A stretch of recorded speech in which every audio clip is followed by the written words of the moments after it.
Assalamualaikum warahmatullahi wabarakatuh. Siapa nih yang lagi mau OSCE tapi masih bingung sama IPPA pernapasan? Yuk coba kita belajar bareng. Jadi pemeriksaan fisik di paru itu terdiri dari IPPA atau I-nya itu inspeksi atau pengamatan bentuk tubuh, warna tubuh, ukurannya.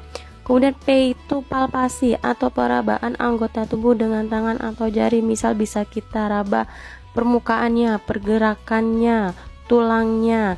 Kemudian perkusi itu mengetukkan jari di daerah tertentu di dada. Kemudian auskultasi, mendengarkan bunyi di bagian tertentu di paru-parunya. Nah, yang pertama kita bahas tentang inspeksinya dulu. Kita lihat di kelainan dinding dadanya ada atau tidak bekas parut operasi atau retraksi otot-otot interkostalnya. Kemudian kelainan bentuk dadanya. Yang normal, dada itu mempunyai diameter laterolateral yang lebih besar daripada diameter antero-posterior, atau dari kanan ke kiri itu lebih besar daripada diameter dari depan ke belakang.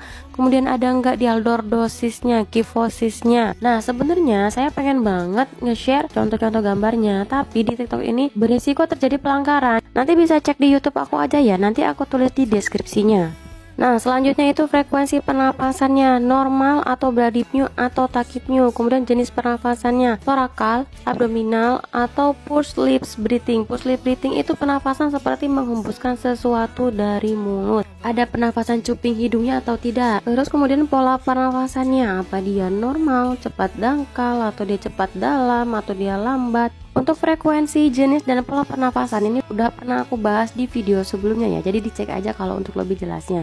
Kemudian untuk palpasi itu ada ekspansi paru, jadi kedua dada harus sama-sama mengembang saat inspirasi biasa maupun inspirasi maksimal. Kemudian vokal primitusnya, pemeriksaan ini dilakukan dengan cara meletakkan kedua tangan pada permukaan dinding dada. Kemudian pasien diminta menyebutkan angka 77 atau 99 sehingga getaran suara akan lebih jelas.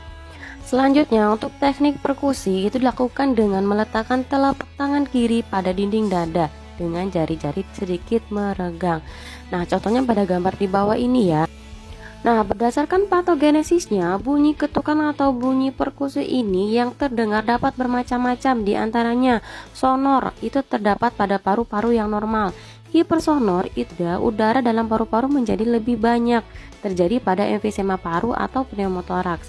Kalau dia redup atau dul bila bagian yang padat lebih banyak daripada udara, misalnya terdapat pada infiltrat akibat pneumonia. Kemudian peka itu bila jaringan tidak mengandung udara di dalamnya, contohnya ada tumor paru atau efusi pleura masif. Kemudian bunyi timpani itu terdengar pada perkusi lambung akibat getaran udara di dalam lambung. Kemudian untuk menentukan batas antara paru dan hati dilakukan perkusi sepanjang garis midclavikula kanan sampai didapatkan adanya perubahan bunyi dari sonor menjadi redup. Jadi sonor ini paru-paru menjadi redup di hati.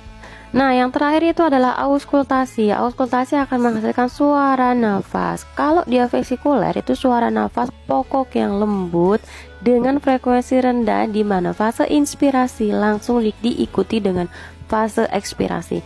Bunyi vesikuler ini suara nafas normal ya. Selain itu juga dia ada rongki basah atau crackless.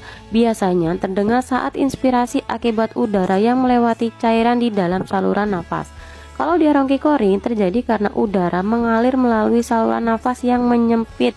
Nah, contohnya wheezing adalah rongki kering yang frekuensinya tinggi dan panjang. Biasanya terdengar pada serangan asma. Kalau dia pleural friction rupture itu terjadi karena pleura parietal dan visceral yang beradang saling bergesekan. Gimana teman-teman? Semoga membantu ya. Semangat belajarnya. Terima kasih.